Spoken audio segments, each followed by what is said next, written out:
आज न्यूज और आपके साथ मैं हूं ममता सिंह। तो चलिए शुरुआत करेंगे आज की कुछ खास खबरों से। नोएडा सेक्टर 11 ईओके के भड़ाना पर जानलेवा हमला। बता दें कि नोएडा सेक्टर 11 की एक पार्टी में हुआ हमला।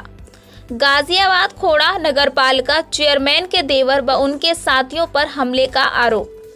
ईओके के भड़ाना पर आई गंभीर चोट, अस्पताल में एडमिट। ईओके के भड़ाना गुलावटी जनपद बुलंदशहर में है तैनात। के भड़ाना का आरोप है कि मैं अकेला था, ये लोग चेयरमैन समेत हथियारों के साथ 2 दर्जन थे। ईओके के भड़ाना की पत्नी चित्रा सिंह ने सुरक्षा की लगाई गुहार।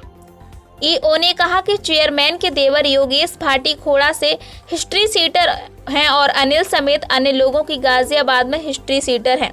ईओ ने चेयरमैन रीना भाटी के लगाए आरोप को बताया गलत। अखंड आवाज न्यूज के लिए अर्जुन मिश्रा की रिपोर्ट। घटना हुई थी, आप कहाँ पाए थे?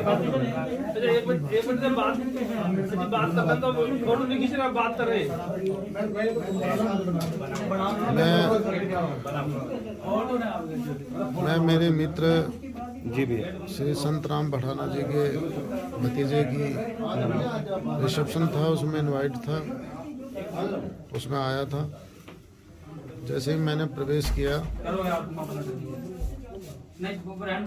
और फोटो, शुरुआत में फोटो खींचे जा रहे थे, उसके बाद मैं दूल्हा दुल्हन को आशीर्वाद देने के लिए संत राम भड़ाना जी के साथ मंच पे गया और वहाँ से उन्हें गिफ्ट देने के बाद जैसे ही वापस लौट रहा था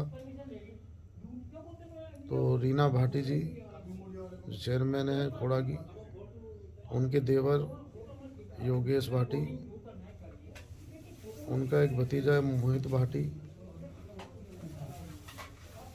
उनका ड्राइवर विजय यादव और उनका एक उनके साथ रहता है लोनी का है हिस्ट्री सीटर बदमाश है अनिल जाट, और उनके साथ 15-20 उनके परिवार के और जो भी बदमाश टाइप के एलिमेंट पहले से ही उनके साथ रहते थे, वो सभी लोग आए और मेरे ऊपर जो है उन्होंने जानलेवा हमला कर दिया और मुझे पर ज़ोर ज़ोर से अवैध असलहे लहराते हुए गाली गलौज करनी और मारना पीटना शुरू किया। मुझे बचाने के लिए श्री संत राम भड़ाना जी, गजेंद्र बंसल जी और जो भी वहाँ मौजूद थे वो लोग आए और वो मुझे करीबन 20 से 25 मिनट तक मेरे साथ इसी तरह मारपीट भी करते रहे और असलहे मेरे मुंह में और उनमें लगाते रहे।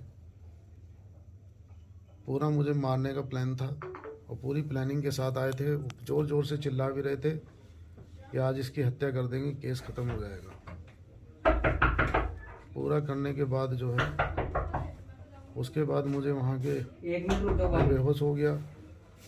वहाँ से तुरंत ही संत राम भड़ाना जी और गजेंद्र बंसल जी उठा के मुझे नोएडा सेक्टर 11 में लेके आए, उठा के लाए और मेरा यहाँ CT स्कैन और एक्सरे वगैरह हुआ। से मेरी पसलियों में मांस फटा हुआ है, सारा चोट लगी है और सर में भी चोट लगी है। वो भी आरोप लगा रही है रीना भाटी कि पिस्टल से आपने वार किया है और उन पर, और उनके साथ छेड़छाड़ का भी वो आरोप लगा रही है। कोई नहीं, वहाँ सभी मौजूद हैं, कुछ भी नहीं। मैं सामान्य, मुझे श्री संत राम भड़ाना जी वापस ला रहे थे, छोड़ने आ रहे थे वापस। मैं अकेला था, बिल्कुल चोट लगी है और सर में भी चोट लगी है। वो भी आरोप लगा रही है रीना भाटी कि पिस्टल से आपने वार किया है और उन पर, और उनके साथ छेड़छाड़ का भी वो आरोप लगा रही है। कोई नहीं, वहाँ सभी मौजूद हैं, कुछ भी नहीं। मैं सामान्य, मुझे श्री संत राम भड़ाना जी वापस ला रहे थे, छोड़ने आ रहे थे वापस। मैं अकेला था, बिल्कुल। वो 25 लोग थे, कोई किसी प्रकार की नहीं हुई। वहाँ मौजूद सभी लोग इस बात के गवाह हैं। मैं अकेला आदमी 25 आदमियों से कैसे कर सकता हूँ? और ना ही मेरा वहाँ असला था, कोई किसी प्रकार की कोई था ही नहीं वहाँ पे। वो लगभग कितने लोग होंगे? वो 25 के करीब थे टोटल। सभी पे हथियार थे, अवैध असलहे वो इसी तरह रखते थे पूर्व में भी। और मैंने जब मेरी पोस्टिंग यहाँ खोड़ा नगर पालिका में रही, उस दौरान भी मैंने जो है जिलाधिकारी महोदय को और SSP साहब को और SHO खोड़ा को भी लिख के दिया है कि मेरी हत्या करा सकते हैं, मेरी हत्या कराने का भी प्रयास कर रहे हैं। इस पर शासन ने मुझे जो है, मैंने खुद रिक्वेस्ट की थी, शासन ने मुझे हटाया था और हटा के मेरी पोस्टिंग दूसरे ज़िले में की थी। और तब से लगातार प्रयास में थे मुझे चोट पहुंचाने के लिए, जिसकी सूचना मैं इधर उधर देता भी रहता था। और वो लिखित में है जो मैंने SHO खोड़ा को सबको दिए थे। और उसमें मुझे पुलिस सिक्योरिटी भी उपलब्ध कराई गई थी, क्योंकि इनका जो भाई है संजू खड़खड़ी बहुत ही हार्डकोर क्रिमिनल है। अनिल भी ये हिस्ट्री सीटर है लोनी थाने का, खुद ही योगेश भाटी भी हिस्ट्री सीटर है खोड़ा थाने का। और जो इनके साथ रहते हैं सारे हार्डकोर क्रिमिनल्स रहते हैं, उनकी सब मैंने एप्लीकेशन दी थी। उस पर मुझे सुरक्षा के लिए पुलिस बल भी उपलब्ध कराया गया था जब मैं यहाँ पोस्टिंग था। अब आप क्या मांग कर रहे हैं? इन सब पे मुकदमा दर्ज हो, मेरी हत्या का प्रयास करने का मुकदमा दर्ज हो, मेरी यही मांग है।